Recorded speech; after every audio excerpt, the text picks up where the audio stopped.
Muy bien. Entonces, esta parte es importante que recordemos, ¿no? Lo que les mencionaba, alteraciones clínicas entre alteraciones de la hemostasia primaria, diferencias clínicas entre alteraciones de la hemostasia primaria versus secundaria, ¿no? Decíamos, el inicio de sangrado en alteración de la hemostasia primaria es un sangrado inmediato. En cambio, en la alteración de la hemostasia secundaria es tardío. ¿Cómo así? Pues porque lo que decíamos hace un rato, decíamos que existe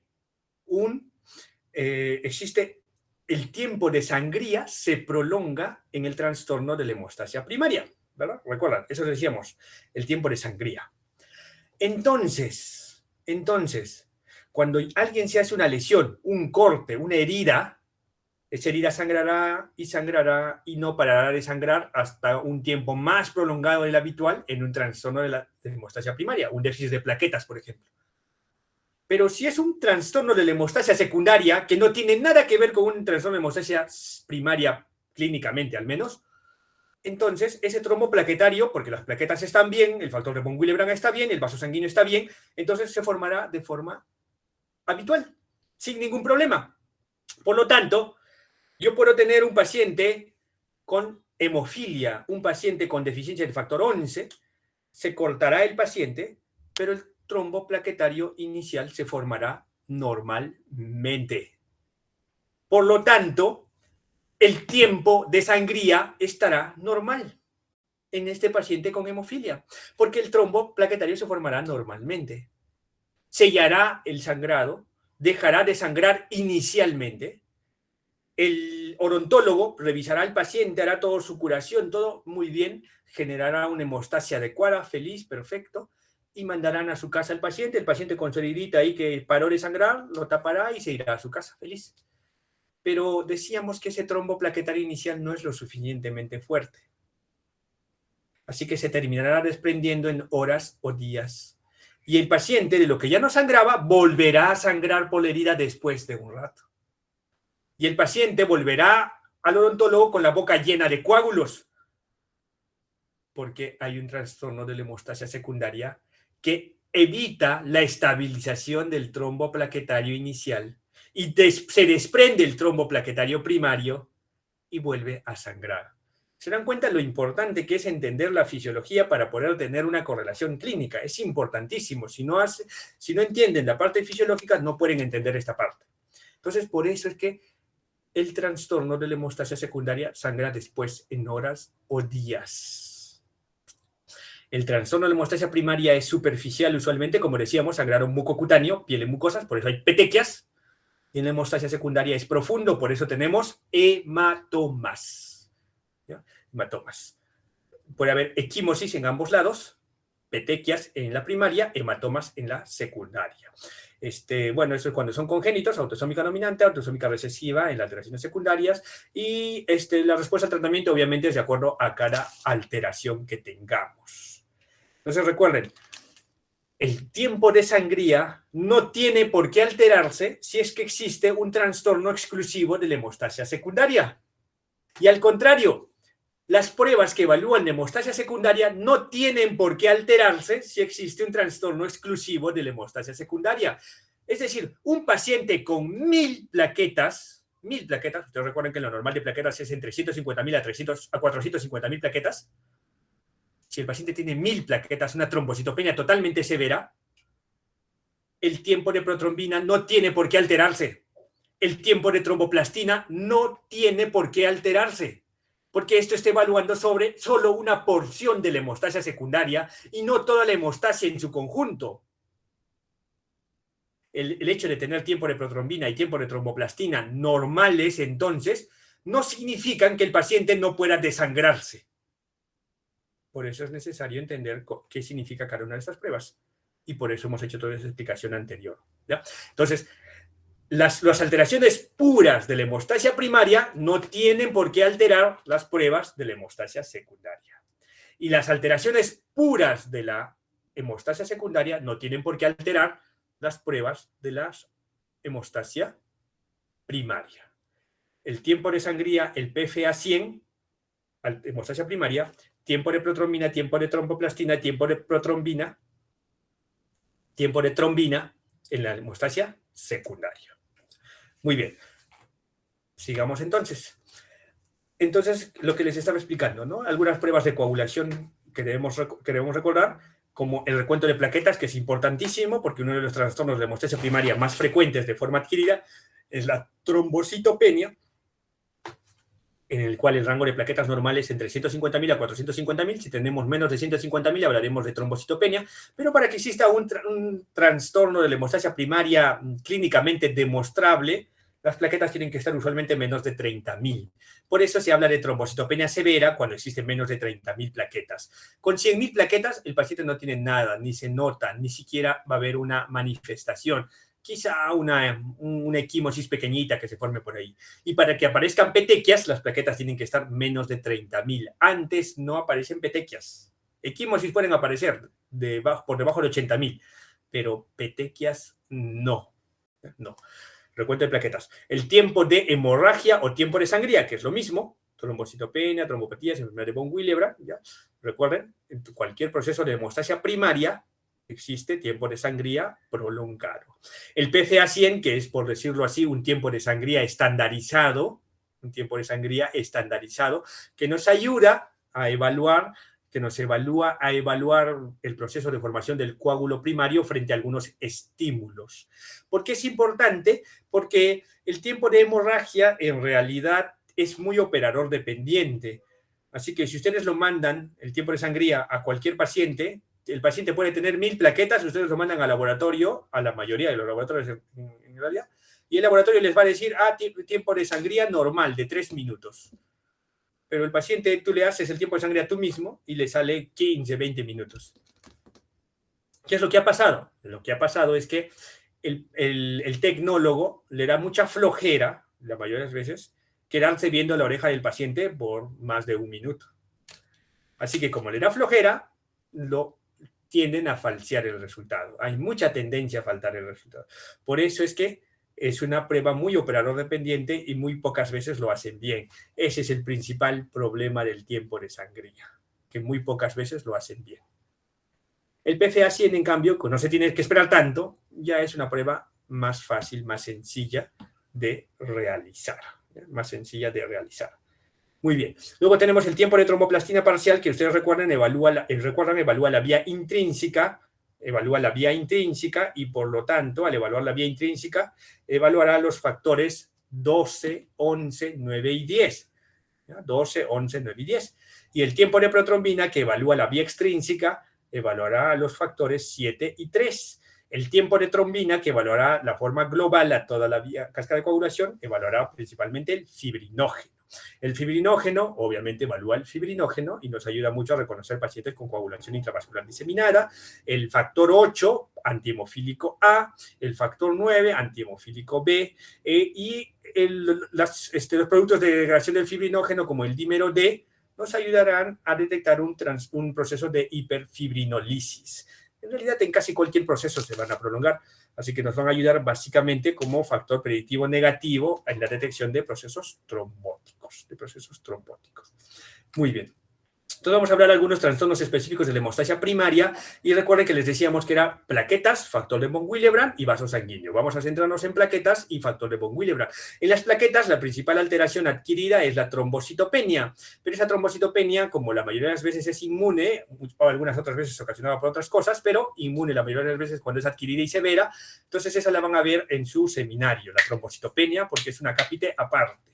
Es un cápite bastante extenso y puede ser aparte. Entonces vamos a hablar nosotros que los trastornos plaquetarios no solamente son en número, trombocitopenia, también puede haber trastornos de tipo de calidad de las plaquetas. De hecho, son más frecuentes los trastornos cualitativos de calidad que los cuantitativos de número. ¿Por qué? Porque los trastornos cualitativos pueden ser de tipo inducidos. ¿Inducidos por qué? Por fármacos. Por ejemplo, la aspirina. Millones de personas toman aspirina y esta inhibe de forma irreversible la agregación plaquetaria. Y por lo tanto, hay un trastorno adquirido de la función plaquetaria. Entonces, son la función de las plaquetas en número normal, totalmente normal el número, entre 150.000 a 450.000, pero no funcionan bien. Entonces vamos a tener trastornos congénitos y adquiridos. Los adquiridos muy frecuentemente, usualmente asociados a fármacos. ¿ya?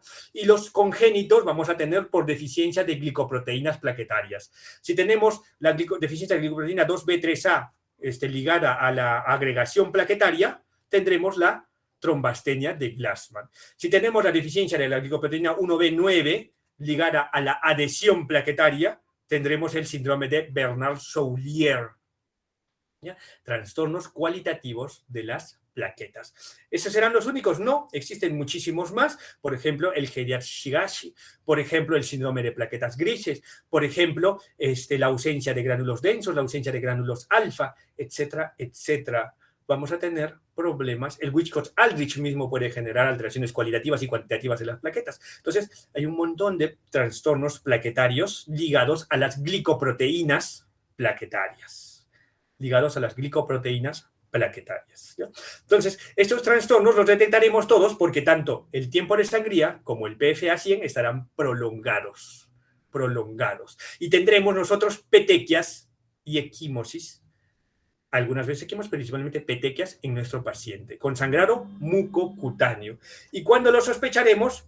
Lo sospecharemos principalmente cuando tenemos un paciente que tiene alteración de las pruebas de la hemostasia secundaria con número de plaquetas normales. Entonces buscaremos alguna otra alteración de la hemostasia primaria que nos explique esta alteración de las pruebas de coagulación. Un paciente con clínica de trastorno de la hemostasia primaria, es decir, sangrado mucocutáneo, petequias y número de plaquetas normales. Perdón, chicos. Aló, papá, estoy en clases. Sí, es algo urgente. Ya, papá, está bien, chao. Entonces, todos estos vamos a tener trastornos plaquetarios. La prueba estándar, recuerden, tiempo de sangría y PFA 100. Entonces, una serie de pruebas para detectar los trastornos plaquetarios, y vamos a tener, por ejemplo, toda esta lista de enfermedades en las cuales tenemos que hacer pruebas de agregometría para evaluar las distintas glicoproteínas plaquetarias, pruebas que no son motivo de esta clase. Básicamente, lo que ustedes como médicos generales van a tener que reconocer es que existe un trastorno de hemostasia primaria en el cual el número de plaquetas está normal, entonces yo tengo que pensar que puede tratarse de una enfermedad de von Willebrand o un trastorno cualitativo de las plaquetas. ¿Ya? Entonces, no es necesario que aprendan toda esta tabla de trastornos de agregometría, que ya son más especializados. Incluso para los hematólogos se nos hace un poco complejo todo este tipo de pruebas de agregometría, ¿ya? Porque como son trastornos totalmente infrecuentes totalmente.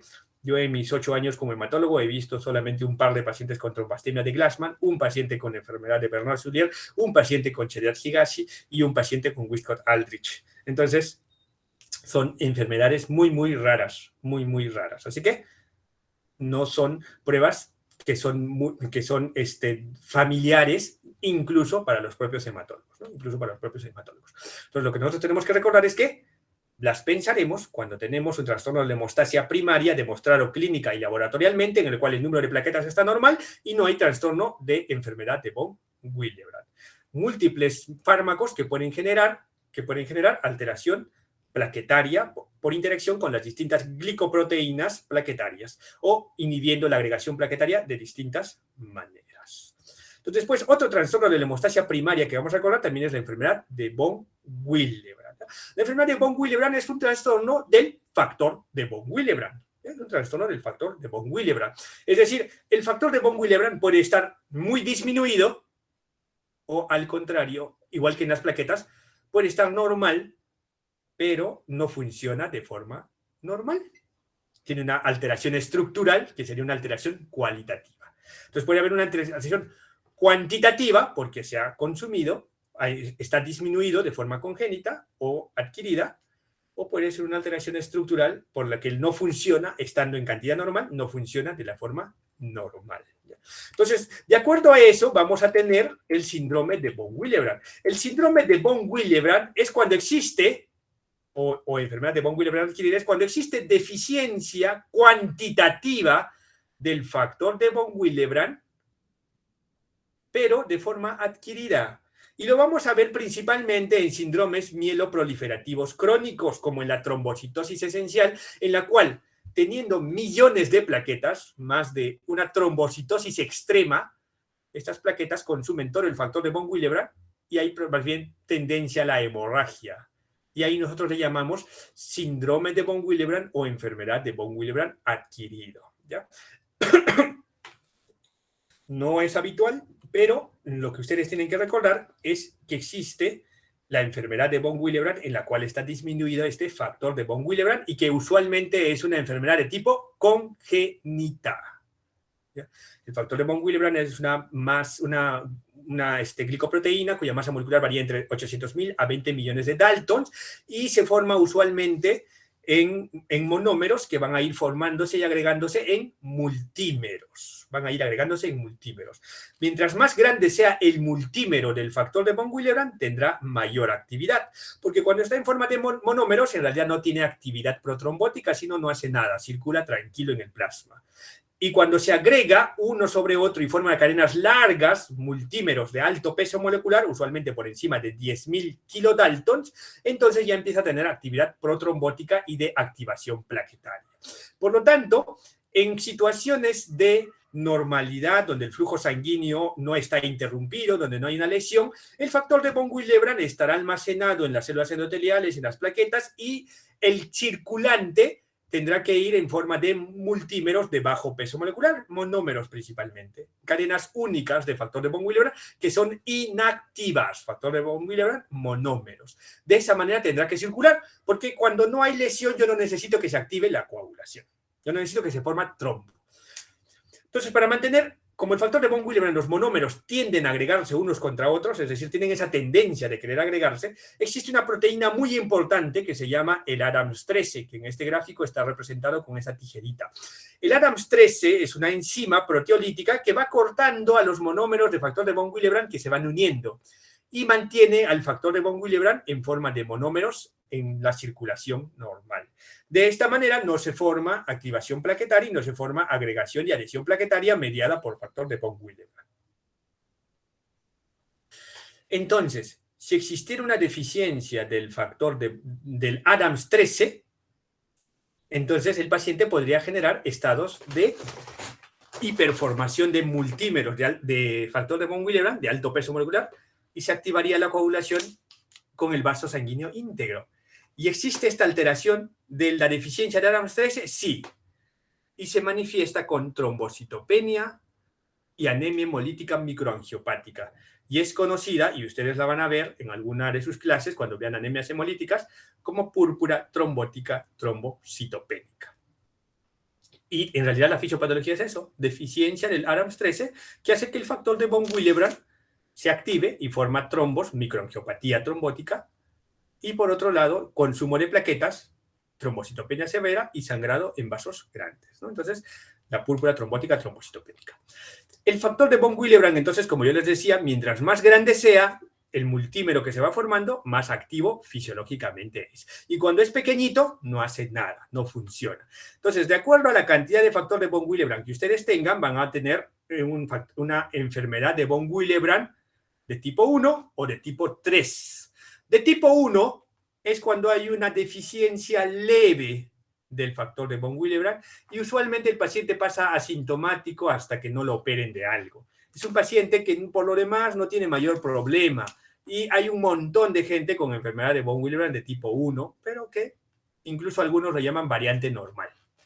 En las mujeres a veces se manifiesta como polimenorrea, sangrado uterino disfuncional.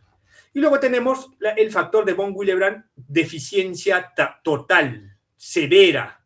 Entonces, en ese caso, sí hay un problema y se llama enfermedad de von Willebrand tipo 3, en la cual la deficiencia es severa, prácticamente no hay, y es indetectable la actividad del antígeno, el factor de von Willebrand.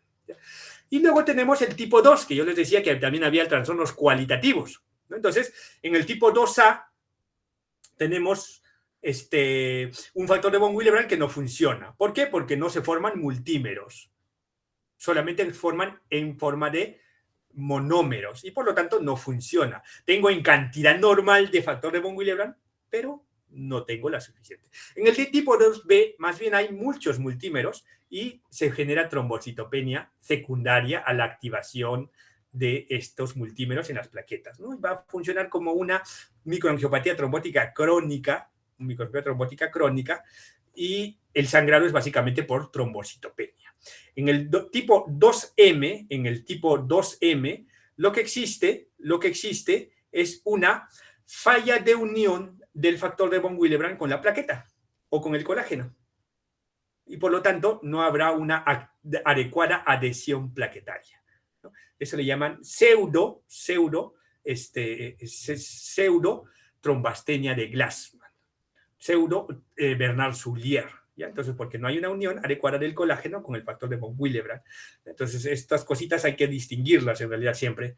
Y en el de tipo 2N, el factor de von Willebrand, acá me olvidé mencionarles, tiene un sitio de unión, es el transportador del factor 8. Porque sin el factor de von Willebrand, el factor 8 vive solamente 3 horas. Con el factor de von Willebrand, el factor 8 va a vivir más o menos entre 10 a 12 horas. Entonces, cuando no hay factor de von Willebrand adecuado, también habrá deficiencia del factor 8. Y por lo tanto se prolongará también el tiempo de tromboplastina parcial. Pero volviendo a esto, lo que está en el 2N afectado es el sitio de unión del factor 8 con el factor de von Willebrand. Por lo tanto, se consume rápidamente el factor 8 y lo que se genera es una pseudohemofilia A. No es hemofilia en realidad, lo que sucede es que no se une con el factor de von Willebrand. Muy bien, entonces aquí está nuevamente este grafiquito y lo que ustedes pueden ver en algún momento de su vida quizá es una enfermedad de von Willebrand tipo 1. Yo no he visto ningún caso de enfermedad de von Willebrand tipo 2 y ningún caso de enfermedad de von Willebrand tipo 3. Lo que sí vemos frecuentemente es enfermedad de von Willebrand tipo 1, en los cuales usualmente no necesitan ninguna suplementación hasta que existe, ningún tratamiento hasta que existe evento hemorrágico. O el paciente vaya a ser sometido a cirugía. Y para eso vamos a utilizar vasopresina, desmopresina. ¿Qué es lo que hace la desmopresina? Libera los gránulos de Weber-Palure de las células endoteliales o los gránulos alfa de las plaquetas. Y por lo tanto, hace que se secrete la reserva de factor de von Willebrand y por lo tanto incrementa los niveles de factor de von Willebrand. Y eso se puede usar tanto endovenosa como intranasal o subcutáneo. Entonces, eso usualmente lo usamos solamente en caso de que el paciente va a ser sometido a algún procedimiento o en el que tenga ya un proceso hemorrágico intenso. Si no, no usamos ningún tratamiento para los pacientes con enfermedad de von Willebrand. Y si ya el paciente tuviera una deficiencia severa, una enfermedad de tipo 3, podríamos usar concentrados recombinantes o concentrados externos exógenos de factor de von Willebrand, ¿ya? Que no es lo usual. Luego tenemos un trastorno ya de la hemostasia secundaria. Recuerden que ya habíamos hablado de cómo diferenciarlos clínicamente. Una vez que ya los hemos diferenciado clínicamente, iremos para cada uno de los lados, cuál de ellos es, cuál de los trastornos específicos se está tratando. Si es hemostasia primaria, yo pensaré que hay trastorno de la plaqueta, del factor de von Willebrand, o quizá trastorno vascular, pero principalmente plaquetas y factor de von Willebrand. Si las plaquetas en número están normales, entonces me quedará en factor de von Willebrand, o sea, enfermedad de von Willebrand, o los trastornos cualitativos de las plaquetas, ¿verdad? Si yo veo que no hay trastornos, no hay enfermedad de von Willebrand, entonces pensaré que existe un trastorno cualitativo de las plaquetas y podré ir a todo el background que les estaba diciendo. Recordemos que este trastorno de hemostasia primaria lo detectaré yo clínicamente con petequias, sangrado mucocutáneo y prolongación del tiempo de hemorragia y el tiempo del PFA 100, ¿no? Básicamente con eso lo voy a detectar. Después tenemos a la hemofilia, que es en realidad ya un trastorno de la hemostasia secundaria, en el cual yo voy a tener un tiempo de sangría, tiempo PFA 100 de forma normal. El paciente no tiene petequias, más bien el paciente puede tener equimosis y hematomas. Y el paciente va a tener prolongado el tiempo de tromboplastina parcial, de forma exclusiva, con un tiempo de protrombina normal. Entonces, entonces en ese caso yo sospecharé hemofilia. Y las hemofilias son básicamente dos: deficiencia del factor 8 y deficiencia del factor 9. Hemofilia A, deficiencia del factor 8, hemofilia B, deficiencia del factor 9. Y son básicamente enfermedades de tipo congénita, transmitidas a través del cromosoma X y por lo tanto, como los varones somos XY, podemos expresar fácilmente la enfermedad. Y como las mujeres son doble X, XX, Por lo tanto, no expresarán la enfermedad, porque si una de las X está mal, la otra X terminará reemplazando o supliendo la función y no hará la enfermedad.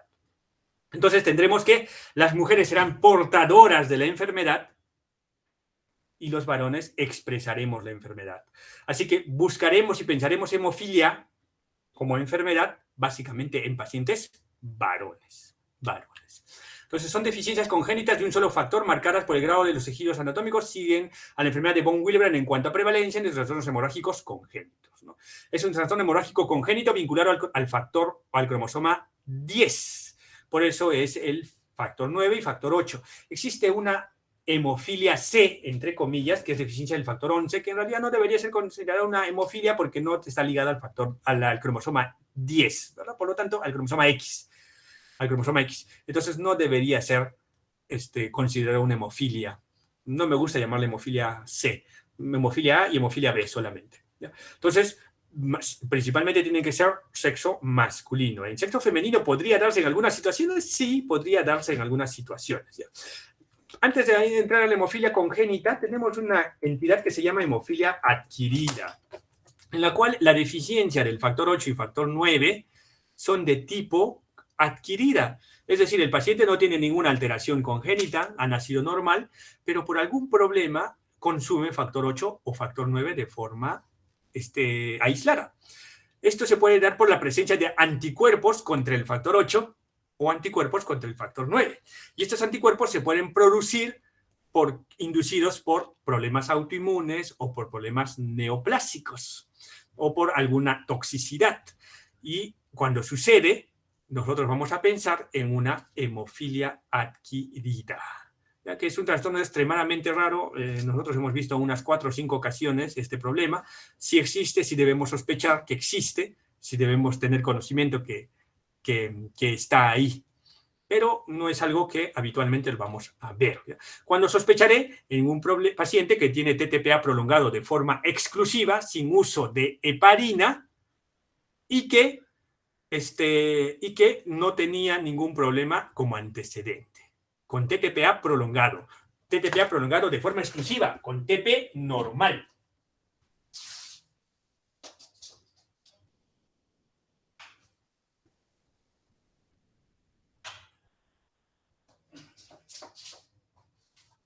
Entonces, en esa situación yo pensaré en una hemofilia adquirida. Muy bien. Entonces, vamos con la hemofilia congénita, que es la enfermedad más frecuente dentro de los trastornos de la hemostasia secundaria congénitos. Tenemos hemofilia A, hemofilia B, deficiencia del factor 8, la hemofilia A, y deficiencia del factor 9, la hemofilia B. La clasificamos de acuerdo a los niveles de la actividad de los factores, tanto el factor 8 como el factor 9. La deficiencia va a ser leve, fíjense, si el factor está entre 5 y 50% de disminución. Moderada entre 1 y 5% y grave recién cuando está menos de 1%. Es decir, tenemos una reserva bastante amplia de factor 8 y factor 9. Entonces, la grave es casi siempre la que más se encuentra como hemofilia, ¿ya? La más descrita. Probablemente porque la leve casi no tiene problemas, así que probablemente no los encontremos y los subdiagnostiquemos. En cambio, la grave sí es la que tiene bastantes problemas y por eso es que la mayoría de los pacientes con hemofilia van a ser clasificados como de tipo severa, ¿ya? Entonces, el de tipo grave ya tiene hemorragias espontáneas, principalmente hemartrosis, que son sus problemas más graves en los pacientes hemofílicos, ¿ya? Existe un subdiagnóstico, un infradiagnóstico total de los pacientes hemofílicos, porque en esta tablita publicada en 2011, después ya no hay más actualizaciones, teníamos solamente 743 hemofílicos, ¿no? Y si hay una incidencia de 1 sobre 1.500 personas, sobre 15.000 personas, perdón, entonces deberíamos tener muchísima mayor cantidad de pacientes con hemofilia, porque el Perú tiene 35 millones de habitantes actualmente. Entonces, la cantidad de pacientes con hemofilia están totalmente subdiagnosticados en nuestro país. Entonces, lo que hay es deficiencia del factor 8 o deficiencia del factor 9. Recuerden que el factor 8 y 9 forman ambos la diesasa intrínseca, el complejo diesasa intrínseca. Y si esta diesasa intrínseca no está, por lo tanto, no habrá vía común con una mala formación de fibrina. Y como los dos actúan juntos, la clínica que presentan ambos es muy similar. Es muy similar. Entonces, el factor 8 es una proteína grande, y recuerden que es cofactor en realidad el factor 9, y la transmisión igual, como saben, es que en la mujer porta la enfermedad y el hombre es el que sufre la enfermedad, ¿no? El diagnóstico lo hacemos ante la sospecha clínica y la medición de los niveles de actividad del factor 8 o 9 circulante. Y hemos dicho que tenemos que clasificarlo entre leve, moderada y severa de acuerdo a la cantidad de factor 8 o 9 que tengamos circulante. De acuerdo a esta cantidad va a haber un riesgo de hemorragias de distintos órganos. Y cuando tengamos hemorragia en los distintos órganos, tendremos que llevar el factor o la actividad del factor que está deficiente a niveles que nos sugieren distintas tablas, ¿ya? Distintas tablas. Entonces, el diagnóstico nosotros lo haremos ante la sospecha clínica y el TTPA prolongado, y posteriormente dosaremos la actividad del factor 8, dosaremos la actividad del factor 9. En hemofilia A, o cuando yo sospeche hemofilia A, no debo olvidar que siempre debo pedir también el factor de von Willebrand, porque como les decía antes, el factor de von Willebrand es el transportador del factor 8, y puede ser que se trate de un paciente con enfermedad de von Willebrand que está prolongando el TTPA porque hay deficiencia del factor de von Willebrand, y en realidad no es una hemofilia, sino una enfermedad de von Willebrand. Recuerden que es el transportador. Así que, por eso, cuando hay sospecha de hemofilia, pedimos siempre los tres: factor 8, factor 9 y factor de von Willebrand. ¿Ya? Factor de von Willebrand. Muy bien, entonces, como les decía, hay distintos niveles de actividad, y por lo tanto, cuando hay deficiencia del factor 8 o 9, el tratamiento será pues reemplazar. El tratamiento actual es básicamente profilaxis primaria, es decir, yo no espero que mi pacientito haga eventos hemorrágicos, sino que desde los 2 años, o mucho antes, que es cuando va a empezar a caminar, empiezo la administración periódica, ya habiendo conocido que mi paciente tiene hemofilia, antes de que haga eventos hemorrágicos, empiezo la administración de cada 2 o 3 veces por semana de factor 8 o 9, según sea el caso, tratando de mantener el nivel de factor 8 o 9 por encima del 5%. Entonces, cada vez mi paciente recibe su inyección, que muchas veces puede ser incluso subcutánea. Y actualmente están saliendo al mercado nuevos tratamientos, incluso factor 8 o factor 9 de tipo vía oral. Hay también parches de factor 8 y factor 9, ¿no? Para poder justamente realizar esta profilaxis primaria. Y cuando existen eventos hemorrágicos, obviamente yo tendré que dar factor 8 exógeno para llegar a distintos niveles de acuerdo al sangrado que tenga mi paciente, ¿ya? Entonces existen muchos preparados, algunos son purificados del plasma humano, algunos son purificados del suero bovino y algunos son recombinantes. ¿Cuáles son mejores? Obviamente los recombinantes son mejores, pero también son mucho más caros. Y en nuestro país, que no tenemos ni siquiera presupuesto para nuestros pacientes con el concentrado humano, menos vamos a tener para el recombinante. Muy bien, entonces llega hemofilia adquirida, en la cual existe en realidad anticuerpos contra el factor 8, anticuerpos contra el factor 9, no sirve de nada dar el factor 8 o el factor 9 exógeno, porque lo que hay es anticuerpos, van a inhibirse de todas maneras. Entonces lo que nosotros usamos ante la presencia de anticuerpos contra el factor 8 o factor 9 son agentes bypassiantes. Utilizamos factor 7 recombinante, en el cual nos bypassamos toda la vía intrínseca, o complejo protrombínico activado. Ya no me importa ni la vía intrínseca ni la vía extrínseca, y de frente me voy a la protrombina, complejo protrombínico activado. Y con eso ya genero el proceso de hemostasia normal. Esto es la terapia genética, que es el futuro de la hemofilia, un futuro no tan largo, no tan lejano. ¿Por qué? ¿Qué es lo que se hace? Sobre todo en hemofilia B está más avanzado. Porque recuerden que es deficiencia única de un factor, tanto factor 8 o factor 9. Es deficiencia única de factor 8 o factor 9. Por lo tanto, si yo pudiera reemplazar hacer que mi cuerpo produzca esta proteína, se acabaría el problema. ¿Y cómo podría hacerlo? Hay algunos microorganismos que hacen que nuestras células produzcan proteínas que no estaban produciendo o que no deberían producir. Hablamos de los virus. Los virus insertan su ADN en la maquinaria celular del ser humano o de cualquier otro organismo que infecte, y hacen que produzca esta maquinaria celular ajena, así que produzca las proteínas virales.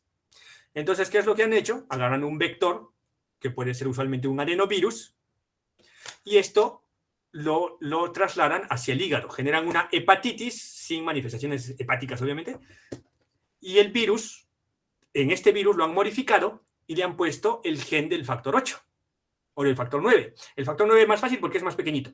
Entonces, el factor 9 le han puesto en el ADN del virus o en el ARN del virus. Y este virus va y hace que la célula hepática, el hepatocito, produzca factor 9 o factor 8. Y de esta manera se cura al paciente con hemofilia. Esa es la terapia génica, que ya está en ensayos de fase 3, así que probablemente ya muy pronto el paciente con hemofilia solo se le dará una vacunita y refuerzos de la vacuna para que cada cierto tiempo esta infección viral pueda estar actuando y haciendo que el hígado produzca. Entonces, el problema es que no se sabe qué efectos a largo plazo puede tener esta infección viral, ¿no? Quizá a largo plazo estamos generando cáncer hepático, a largo plazo estamos generando alguna otra alteración, ¿no? Por eso es que todavía está bastante limitado su uso. Pero este mismo sistema se puede utilizar en cualquier otra enfermedad que se trate de deficiencias enzimáticas o proteínicas únicas. Hay muchas en realidad. Entonces, la hemofilia A también podemos usar desmopresina, y bueno, tenemos también deficiencias aisladas de otros factores, que puede ser factor 5, factor 10, enfermedad de Stewart, ¿no? Recuerden que la enfermedad de Hagemann 12 no tiene complicaciones hemorrágicas, más bien hay trombosis, así que no es hemorrágico. Y todas las iremos detectando cuando tengamos tiempo de tromboplastina parcial activado prolongado de forma aislada o un trastorno hemorrágico sin otra explicación en el paciente, ¿no? La hemofilia C supuesta, que es deficiencia del factor 11, que también va a tener TTPA prolongado, y lo buscaremos, lo pensaremos después de que hayamos descartado hemofilia A y B. Entonces puede ser la supuestamente hemofilia C. El tratamiento es igual, reemplazo, pero como no existen concentrados de factor 11, usualmente usaremos recombinante factor 7 activado o concentrado protrombínico, ¿no? Complejo protrombínico activado, ¿no? Usualmente conocido como FEIBA. Factor 5 también puede haber deficiencia, factor 2 igual, e incluso factor 1, ¿no? Deficiencia de fibrinógeno, hipofibrinogenia. Factor 13 también. La deficiencia del factor 13 es un poquito más difícil porque no prolonga el TTPA, ni siquiera el tiempo de trombina, ¿no? Entonces ya será con sospecha clínica lo que haremos en el factor 13. Muy bien, chicos, entonces básicamente eso es lo que quería que recordemos. Fíjense que lo más importante es la diferencia clínica entre el trastorno de hemostasia primaria y hemostasia secundaria, porque después de eso ya el especialista va a tomar la posta usualmente, y ustedes como médicos generales tienen que estar en la capacidad de decir trastorno de la hemostasia primaria versus trastorno de la hemostasia secundaria. Trastorno de la hemostasia primaria lo detectaremos por petequias y usualmente va a estar referido a plaquetas. Si no es plaquetas, puede ser factor de von Willebrand, y si no, trastornos cualitativos de las plaquetas. Y hemostasia secundaria tendremos todos los factores de la coagulación y los detectaremos por tiempo de protrombina prolongado o tiempo de tromboplastina prolongado o tiempo de trombina prolongado.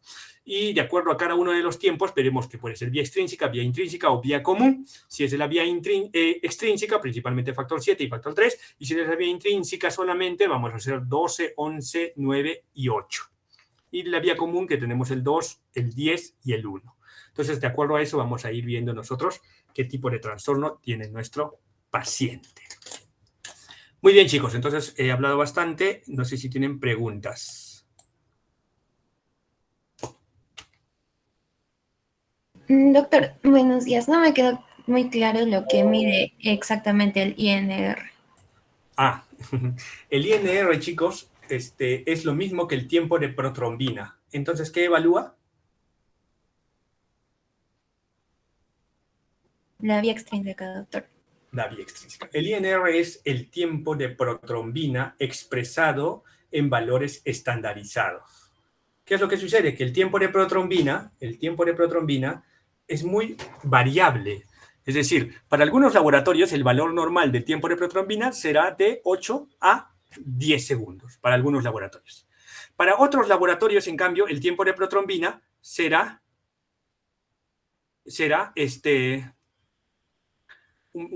será de 12 a 16. Ya. Para otros será de 16 a 20. Entonces, ¿cómo yo podría comparar resultados? ¿Cómo podría yo comparar resultados entre laboratorio y laboratorio? No lo podría hacer.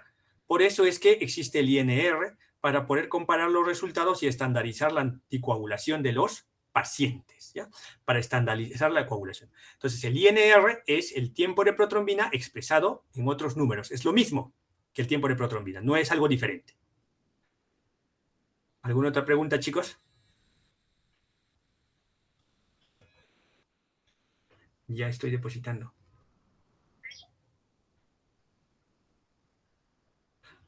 ¿Alguna otra pregunta, Doctor, chicos? buenos días. ¿Me Sí, escucha? dime, adelante. Ya. En la hemostasia primaria, bueno, en la alteración sería de que, por ejemplo, la trombocitopenia, ¿verdad? Que en la clínica se puede ver petequias, hemorragias o también epístasis. Aparte de su clínica, ¿cómo se diagnosticaría? Supongo que un hemograma. ¿Y qué más se utiliza, doctor? El trastorno de la hemostasia primaria. Sí. Como les decía, la prueba de oro estándar es el tiempo de sangría o el PFA 100. Entonces, ustedes piden sospecha de trastorno de hemostasia primaria, ustedes piden un recuento de plaquetas. Si el recuento de plaquetas les sale normal, entonces lo siguiente que tienen que pensar es enfermedad de von Willebrand. Entonces, confirmarán el trastorno de la hemostasia primaria mediante PFA 100 y tiempo de sangría. Si es que realmente hay un trastorno de hemostasia primaria, entonces pedirán niveles de actividad del factor de von Willebrand. Entonces, con eso empezarán a hacer la evaluación. ¿Ya? Y si es que no, los niveles de actividad del factor de von Willebrand están normales, entonces seguirán buscando otra alteración, como los trastornos cualitativos de las plaquetas.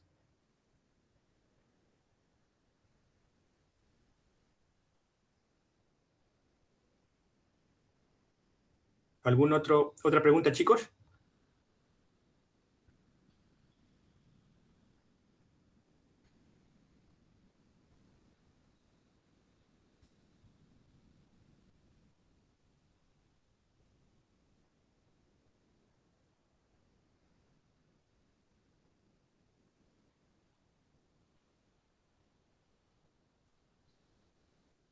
Nada, chicos.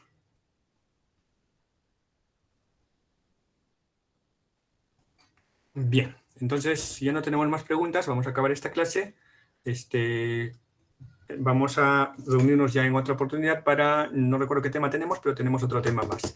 En su clase de trombocitopenia, no olviden, chicos, hacer una incidencia bien clara con el doctor Gutiérrez acerca de el trastorno, de cómo se maneja el PTI en la parte de urgencias y cómo se maneja el PTI en la parte de en el momento que no es una urgencia, que no es una emergencia. ¿Ya? El tratamiento es muy diferente y tienen que tener claro eso. Lo único que les puedo adelantar yo es que para que ustedes empiecen a tratar un PTI, las plaquetas tienen que estar menos de 30.000. Eso es básico e importante. Si un paciente con PTI tiene más de 30.000 plaquetas, no requieren ningún tratamiento, solamente observar y buscar la causa. No requieren ningún tratamiento con 30.000 plaquetas a más. Si tiene 30.001 plaquetas, 30.000 plaquetas, no requiere tratamiento. ¿Ya? Entonces eso es lo que les puedo adelantar y conversen un poquito más sobre esto con su docente de esa clase. Bien, chicos, si tienen algunas dudas, ya para la siguiente las hacen. Cuídense mucho. Muchas gracias, doctor. Gracias, doctor. Gracias, doctor.